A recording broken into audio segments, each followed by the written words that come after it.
Bermuda. क्या आपने भी इसके बारे में सुना है? धरती का एक ऐसा जीता जागता ट्रायंगल जो अभी तक सैकड़ों जहाज, नेवी कार्गो शिप्स, यहाँ तक कि कई विमानों को भी ये गायब कर चुका है। तो आज इसी मिस्टीरियस ट्रायंगल की कुछ मिस्ट्रीज को अनकवर करते हुए मैं हूँ फैक्ट एंड फिक्शन, और आज हम बात करने जा रहे हैं इसी मिस्टीरियस ट्रायंगल के बारे में।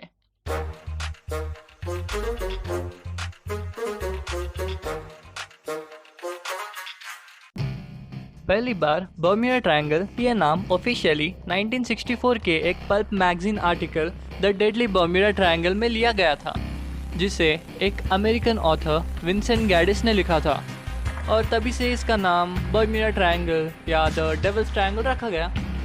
अगर इसके साइज को देखें तो यह बिल्कुल एक ट्रायंगल की शेप का दिखता है। फ्लोरिडा, पोर्टो रिको और बर्म्यूडा आइलैंड को कनेक्ट करते हुए यह शैतानी त्रिकोण 13 लाख से लेकर 39 लाख किलोमीटर स्क्वायर तक फैला हुआ है, और आज तक इसने 2000 से भी ज़्यादा शिप्स, नेवी कार्गोज और 200 से भी ज़्यादा एयरक्राफ्ट्स को निगल लिया है। अब चौंकाने वाली बात यह है कि विज्ञान भी इसके मिस्ट्रीज को सॉल्व करने में नाकामयाब रहा है। जहां साइंस ने धरती के ऊपर यहाँ तक कि स्पेस में भी अपनी पहुंच बढ़ा ली है, वही साइंस कई बार इसके रहस्यों को सुलझाने में असफल रहा। ये जगह रहस्यों से भरपूर है और यहाँ होने वाले कई किस्सों में विश्वास कर पाना बहुत मुश्किल है। इस जगह में अजीब घटनाएं बहुत सालों से होती आ रही है।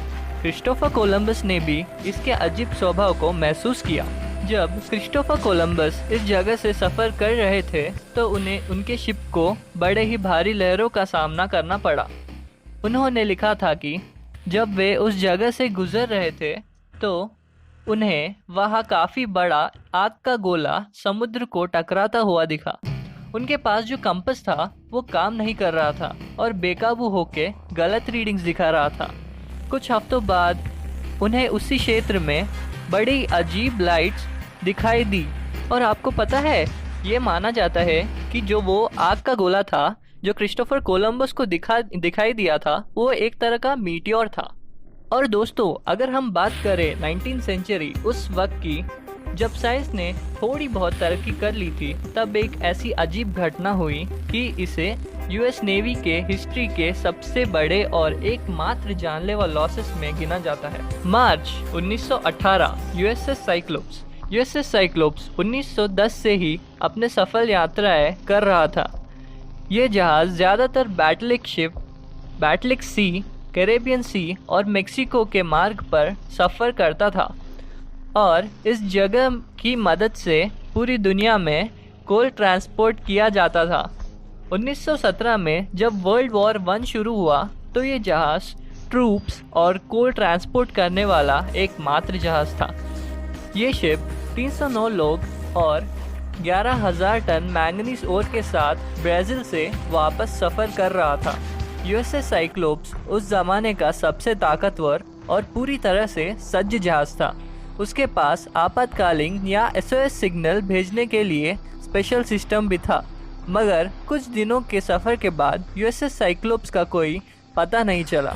जब जांच की गई तो पता चला कि यूएसएस साइक्लोप्स का लास्ट मैसेज था वेदर फेयर ऑल वेल, जो रेडियो में रिसीव हुआ था। तो यूएस क्या चुप बैठने वाला था? यूएस नेवी ने कई अनगिनत सर्च ऑपरेशंस किए, क्योंकि उन्हें लगा रशियन सबमरीन्स ने उन्हें कमज़ोर करने के लिए ये अटैक किया था, मगर कई अनगिनत सर्च ऑपरेशन से भी उन्हें कोई सुराग नहीं मिला। आखिरकार हार मानकर उन्होंने एक ऑफिशियल डिक्लेरेशन दिया, ये कहते हुए कि the disappearance of Cyclops ship has been one of the most baffling mysteries in the annals of the Navy, all attempts to locate her having proved unsuccessful. यह बड़ी विचित्र घटना थी, क्योंकि इतनी बड़ी 542 फुट की शिप का गायब होना और एक भी सबूत नहीं मिल पाना, यहाँ तक कि यूएस नेवी को उस शिप का मलबा भी नहीं मिला। अब भाइयों और बहनों, जैसे आपको और मुझे जानने का उत्साह है, वैसे ही कुछ लोग थे जिन्हें ये जानने की इच्छा थी कि आखिर ये शिप को हुआ क्या था, क्योंकि उनका इस शिप से पर्सनल कनेक्शन था। उन्हीं लोगों में एक का नाम था मार्विन ब्राश। यूएसएस साइक्लोप्स के एक फायर फाइटर मार्विन ब्राश के वंशज थे। मार्विन 10 साल तक इसके इतिहास के बारे में खोज करते रहे। उन्होंने नेवी रिकॉर्ड्स, शिप लॉग्स और सभी ज़रूरी इंफॉर्मेशन को इकट्ठा किया। उनके रिसर्च के मुताबिक यह हादसा कुछ गिने चुने कारणों की वजह से हुआ था। पहला कारण यह माना जाता है कि वो शिप का जो वर्किंग क्रू था वो लोगों का यह हैवी बोट के साथ प्रशिक्षित न होना और एक बहुत बड़ी लहर का आके शिप को डुबा देना, यह दूसरा कारण था उनका। तीसरा कारण वो यह मानते हैं कि ये सारी घटनाएं तब हुई थी जब शिप पोर्टोरिको ट्रेंच को पार कर रहा था, जो अटलांटिक महासागर का सबसे गहरा क्षेत्र है, जहां डूबे हुए शिप्स को खोज पाना लगभग नामुमकिन है। मार्विन ब्रास सोचते हैं कि जब टेक्नोलॉजी और ज़्यादा डेवलप होगी तब ये शिप को खोजा जाएगा और उन 309 लोगों के परिवार को आखिरकार सुकून मिलेगा। हाँ तो दोस्तों, कैसे लगी आपको ये मिस्टीरियस कहानी?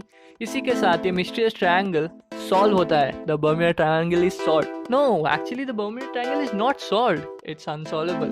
बहुत बकवास हो गई अभी तक। तो अगर आपको ऐसे ही मिस्टीरियस कहानियों में रुचि है तो आप थोड़ा ज़रा कमेंट सेक्शन में जाइए और थोड़ा कुछ लिखिए जो चाहिए आपको वीडियो देखना है, और लाइक शेयर सब्सक्राइब तो आप कर ही देंगे, इतना अच्छा चैनल जो बना है। Thank you. मैं हूँ फैक्ट एंड फिक्शन और मैं मिलता हूँ अपने नेक्स्ट वीडियो में। Bye bye.